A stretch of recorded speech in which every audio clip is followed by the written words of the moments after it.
The Brandon Peters Show may contain explicit language and detailed plot points. For more information on the show, stay tuned to the end of the episode. The summer of 2015 at 10. All right, it's Friday and time to close out our week on the summer of 2015 at 10 with another music video discussion, and making his first Summer of series appearance. Today with me, I have award-winning producer and director, owner of Le Noir Auteur.net, and one black guy who talks Godzilla on the new show, Two Black Guys Talk Godzilla, Terence Johnson. Thank you for that introduction. I'm excited to be here. I'm excited to have you. So before we get on this, you've never been on this show before, so you want to tell my listeners a little bit about yourself and the new adventures of Two Black Guys Talk Godzilla, which is a lovely podcast so far. I'm enjoying all of it. So I'm a producer, director, writer, film critic. I am in the African American Film Critics Association. I've been writing online for a long time, since before the summer of 2015. Oh, there you go. And yes, I co-host a podcast called Two Black Guys Talk Godzilla, where Aaron Newworth and I are currently going through every film in the Godzilla franchise, because I know he's a massive fan and I'd only seen some Godzilla movies. I pitched him the idea in an email in 2020. Oh, wow. Okay. But it was supposed to be like a 4 episode miniseries. I was like, oh, this might be funny. And then, all these years later, we're like, well, why don't we do that? And we actually both have time. And so we're going through the movie starting from the very beginning. And we will be going at least till 2027, since they just announced a new movie, Warner Brothers and Legendary. So, yeah. Very cool. That's way crazy. 2020, that's my old show called Cinema Cavalcade ended. We did a run of, we just did the Showa era of Godzilla, Nice. a run of that, a marathon of that to end it. And Aaron was part of that as well. So Yeah, he's the super fan, and I'm the person who let the super fan inception me into thinking that this would be a solid idea. And so now I've signed up to watch all of these movies, but I am enjoying them. It's So a lot been of a fun. fun project. Yeah. Especially when you get to the high C era, like they do a lot of movie riffing in those, and they're wildly different from one to the next.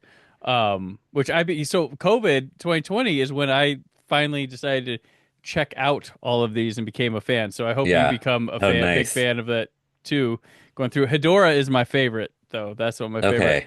Okay. I like King Ghidorah. He's the three-headed space dragon. Yes. A We lot. just got to him. I Okay. think that'll be the next episode that comes out. Um, in our schedule. We're trying to do these a little ahead of time so we don't get backed up Right. into them. But yeah, I like Ghidorah. Yeah, they've been fun to do and see sort of the genesis of things, because I only know of these characters through the new series that we've gotten. hmm And so I'm like going back to the originals and seeing where they pulled all their references from. It's a really fun thing to sort of do backwards. Yeah. Yeah. Yeah, and then there's a lot of stuff that sci-fi tropes and styles I didn't realize come with hmm Godzilla as well. So it's for anyone willing to take the 30 plus film dive into Godzilla, Yeah. the Yes, whole join with us every 2 weeks. Episodes come out every 2 weeks, so you've got some time to catch up. yeah, I'm trying to watch along with them. Yeah. I didn't get to the King Kong when I did not get to. Yeah, Um, we took one, not even like a detour, but sort of like a quick pit stop to do Rodan, Varan, and Mothra as one mhm. episode. Um, Varan, that was and a challenge. and as much as I want to encourage everybody to watch all of these, if you decide not to watch Varan, you Uh, you won't be missing too much, because yeah, Varan was, apologies to the Varanites, as I say on the podcast, but it was bad. yeah, awful. Okay, so 2015, what was life like for Terrence in 2015? Where were you at 10 Oh years ago? gosh, I this is so funny to think about. I was in grad school at LMU, Loyola Marymount University here hmm in Southern California, um, working towards getting my MFA in film and television production.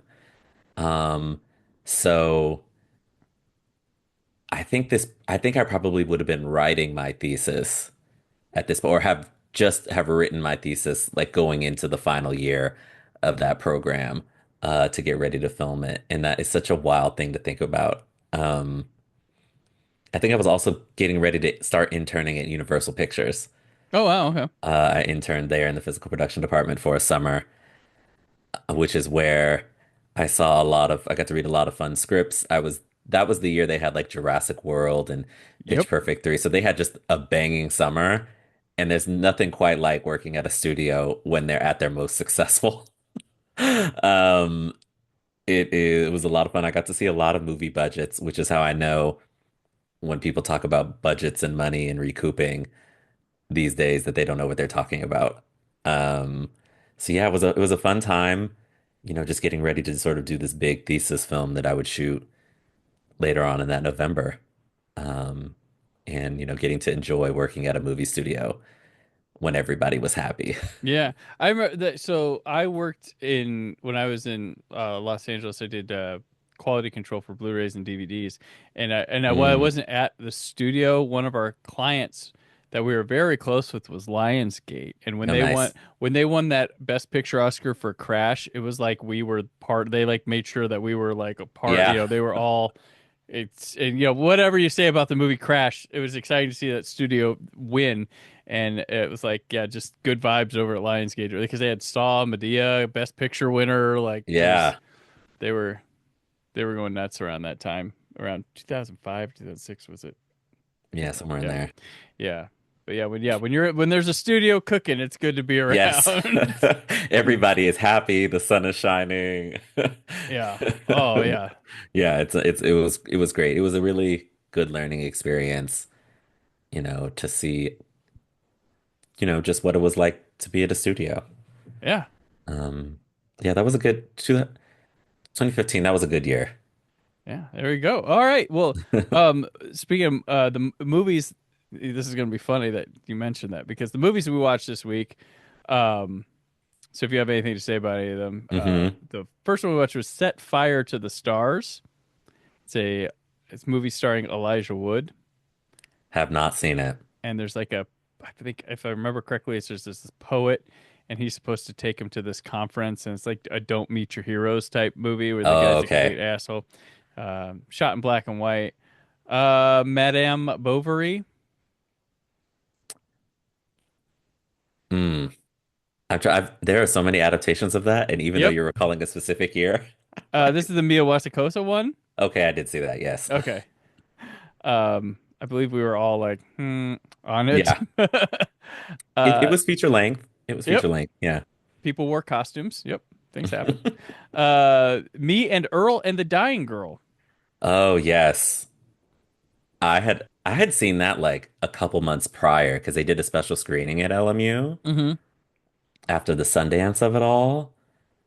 I it was sort of even having attended Sundance and knowing what people talk about when they say it's a Sundance movie and knowing how it feels to be at Sundance and see a movie like Me, Earl and the Dying Girl and being like, "Oh my God, this is amazing."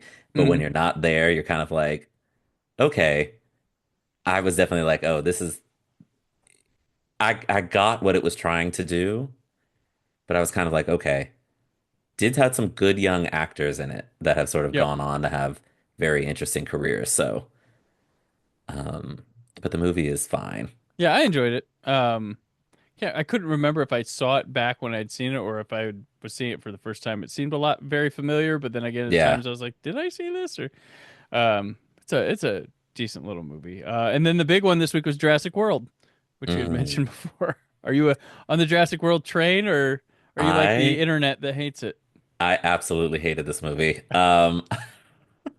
Which was so funny being at Universal when it was released and seeing like all the joy and euphoria. And I was very happy to be working there when they put up the fun billboard of when Marvel made the billboard Mm, of Chris Pratt on the Raptor holding Thor's hammer to celebrate the fact that they made more money than the Avengers movies. And then I saw it because I was in the post-production department and typically run like the film prints. So they were like, "Oh, we're gonna check a film print." And I was like, "Let me go see if I'd like Jurassic World a little better on film, in a plush studio environment." And the answer was no.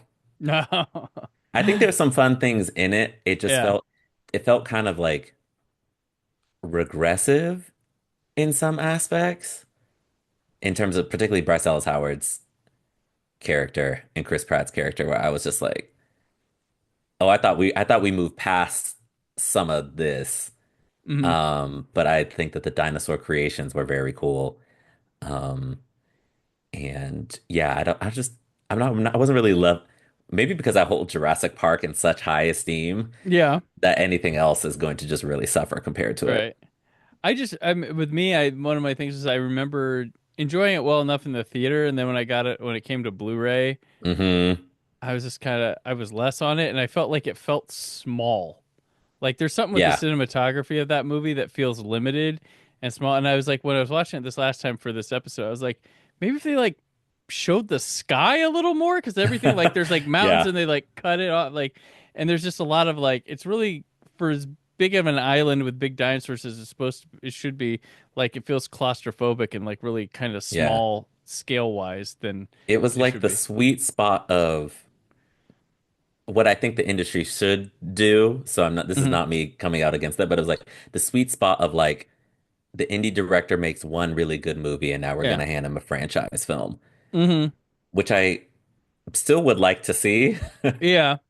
but it definitely felt like it was like Colin Trevorrow sort of stepping up to the really, really, really big leagues, Yeah. one movie after a Well, Sundance film. Yeah. Coogler did that, but he went to a franchise like Rocky Yeah. rather than jumping straight up to the big budget effects CG driven stuff. So it was like that's a natural step to go, okay, let's try to have a Yeah. bigger budget with this, but like Trevorrow just and a lot of them do like Trank does that this summer Hmm. too and Very um famously. yeah, a lot of these people and they can't handle it. It's like, well, yeah, just let them, keep funding their next indie movie and keep seeing how they grow. And yeah, Yeah. it's a weird place that in the 2010s things happen where it's like, oh, you made one cool little indie, take on this giant Yeah. blockbuster, and then go to director jail because you weren't ready for it. So Hmm. it's really yeah, or trust our second unit. Your film's gonna look like trash in the action scenes, but you can Yeah. handle the actors. So yeah, Jurassic World. Yeah. I don't hold like I love the first Jurassic Park. I defend the Lost World. I like Lost World. Yeah. I Nice. think it's like action sequences overcome the the shortcomings of some of the other things, but Jurassic Park 3 not so big on. Hmm. Jurassic World's all three like the second Jurassic World's like weird and I like it for that because Mm. it's like someone who made the Carnosaur movies made a Jurassic Park or something. Yeah. Um, but yeah, I guess I don't take him as like the Jurassic World ones is that it's like the new big movie I went and saw the weekend and I was fine with it. Yeah. Dinosaurs ate people and I was like okay with it.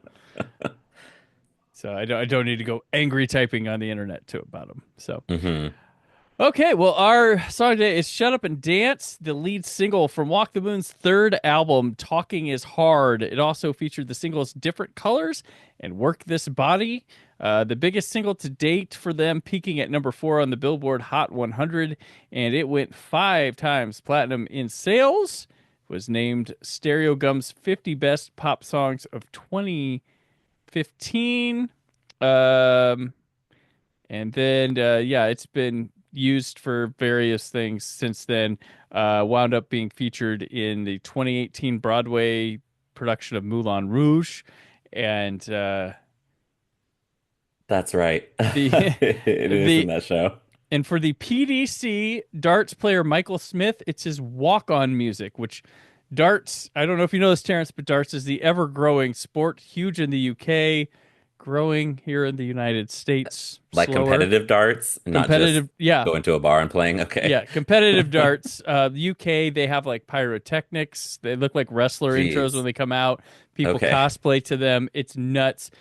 Here, it's a little more like I've been to a couple because at PopCon, they were the booth next to me one year, and one of my Hmm. friends does all the media stuff for the darts in the United States, and so she brought them there, and like very fun guys. But their events here happen at like American Legions, which are these like bars for veterans, and you go in Yeah. there and you'll see their they have really good TV production because you're like, you would never guess that they're in an American Legion playing when you see it on the TV stuff for them. But they have their championship at Madison Square Garden every year. Oh my gosh. Yeah. So this is real serious. Ed Sheeran comes to watch it. And Wow. one of the Harry Potter kids, Neville, the guy who plays Neville Longbottom, he's a big. Oh yeah. But there's Matt Lewis. yeah, Yeah. lots of big darts fan. Like it's huge in the UK right now. It's actually more people watch it than racing currently in the UK, which is huge. More people watch it on television than Interesting. that. Yeah, it's the nuttiest thing I've been learning about the last 2 years. But yeah, but so this is a guy's walk on music. hmm So what? Before we get to the video, thoughts on the song? This song is like omnipresent. Hmm. The fact that you said the fact that this came out in 2015, this could have came out in 2000, 99, 89, 79, whatever. And it would have been like, yeah, that's when it came out. It's fun. It's a fun song. You Yeah, know, it does make you want to get up and dance, no matter how many times that you right. have heard it. So when I first heard this, I was like, this along with "Can't Feel My Face" by The Weeknd, and hmm I'm older. I'm not hip with music in 2015 at this time. Yeah. Um, I'm a parent with you because my kids are 3 and the other's gonna turn 1 at this time, and like I was like, wow, between those two songs, I'm like, pop music's pretty awesome right now. Like Yeah. it's got this like it's learning these right lessons from the 80s that I'm like, all right, this works. But then I read it like it was inspired by Just What I Needed by the Cars, Hit Me With Your Best Shot by Pat Benatar, and Jesse's Girl by Rick Springfield. And I'm like, holy crap, I can hear all 3 of those in this song Yeah. Yeah. immediately. Um so yeah, so this song has a little bit sentimental meaning to me because my son when he turned 3 in 2015 loved this song, like it Oh. come on the radio, like he loved it. And then so in May of 2015 he had to be hospitalized. He had like pneumonia. It's like he had this chest tube. We were in the hospital for like a week, Oh, geez. and it Yeah. was nuts. And so I had my cousin Spoon's episode Bear moment when they told us like on a Thursday night that he was going to get released the next day. He was doing, all this stuff. hmm And I was like, right before I was going to get like pizza, I was going to leave because it's fucking hospital food, go get pizza and bring it back for him. And like when I got in the car to drive to get pizza, this damn song was playing, Oh and I my was just like, gosh. so like when cousin is like the bear and they play Taylor Swift and he starts like banging, I'm like, yep, Uh-huh. I get it, I get it, I get it. Yeah. So I was like, yep, this damn song, because he used to like every time you turn that up, turn that up. If it was on the radio or hmm something, he liked this one a lot. He's too cool for school now, so he probably like, Uh-huh. I didn't like that song. I don't know. So And yeah. just wait, one day you're just gonna hear him playing it. Oh yeah, he's gonna like have some like The pendulum is gonna swing all the way back. Yeah. cover band and he plays it. Yeah, but so like this thing could have like yeah, it sounds like a lost 80s song, and this video, which we're gonna talk about here, it just fits that mold. It's directed by Josh Forbes, who does videos for The Fray, Sarah Bareilles, Metro Station, Offspring, and one of my faves, Ingrid Michaelson. Nice. He has a documentary about Gallagher that I've not seen. I didn't even know it came out. The comedian that smashed Watermelon with hmm whatever. He did a movie. He directed a movie called Destroy All Neighbors, starring Jonah Ray. And in this same year, he did Contracted Phase 2, sequel to that movie. But he's also a PA for Kung Pao, Enter the Fist, Thumb Tanic, and Thumb Wars. So he was in this. He comes from the Steve Odekirk tree, which I loved. Kung Pao, Enter the Fist when it came out. Did you see that one? I did, yes. So if like that movie surprised because I thought it looked dumb from the trailer. I was Yeah. like, what is this stupid shit? And then if someone told me like, no, it's like a Mystery Science Theater 3000 type of movie, where Hmm. they've redone. I'm like, oh, I would have been into that, but the trailer kept selling him fighting that CG cow like the Yeah. Matrix. But yeah, a roommate and I was in college when it came out, and we rented it on DVD and probably watched it 3 times over that weekend. But yeah, so yeah, he comes from that tree. So yeah, what you think of the video? Even as I have said, the song is omnipresent. Hmm. This is watching this for this podcast recording is the first time I've seen this music video. Same. Um, I was just like, wow, I really haven't seen it, which is crazy because the Jason Derulo one I have seen. So it was such an interesting comparison. I think that it was a fun video. It's like hi-fi and lo-fi all at the same time. Hmm. There's some interesting, visual effects, but it's done in such like a kitschy, like tactile way that it is very reminiscent of like some older music videos. It doesn't take itself too seriously, which I think is great for this type of song. Um, you needed it's a song, with somebody telling you to shut up and just come dance with them. You Hmm. need sort of the silliness of it. So I thought it was fun, but yeah, the sort of the mixing of the VFX and the guy in the sparkly suit and the just all of those things combined. It is a fun music video, but yeah, I just couldn't believe that I hadn't seen it up until now. Yeah, I looked at it the first time. I was like, yeah, this video is damn near everything you expect when you hear the song. Hmm. Like perfect. Like it's got like the Saved by the Bell type back like filter Yeah, going that's in what the it was. background, Uh-huh. and then there's a Say Anything reference in there with the holding up a boombox with like the Hmm. three guys. But I'm sure there's more references too. Um, Having some fun dance. I did crack up when the sound went out and he was like dance. I was like, okay, Yes. that was a good moment of humor. There's like a glow guy doing breakdancing. Yeah. It's all sorts of I almost nutty. thought that was him for a second. I was like, okay, we're Yeah, gonna reveal that it's him, but it wasn't. right. And then there's a girl in it. Her name's Lauren Taft, and she's a professional dancer. The one he dances, the Okay. girl that is his destiny. Ooh, ooh. Yeah, that's she's a professional dancer. Um, the video is nominated for Best Rock Video at the VMAs on MTV, but it lost to Fall Out Boy's Uma Thurman. I love that song. So I'm sorry, Walk the Moon. Yeah. Unfortunately, the right choice was made. Yeah. Yeah, this movie or the movie, the video, it just it like rages in its style and attitude and it just works for it. Like Hmm. it's harmonious with the music they're making and not complicated and I kind of like that about it. Yeah, I like that it's unserious, as we would Yes. say now.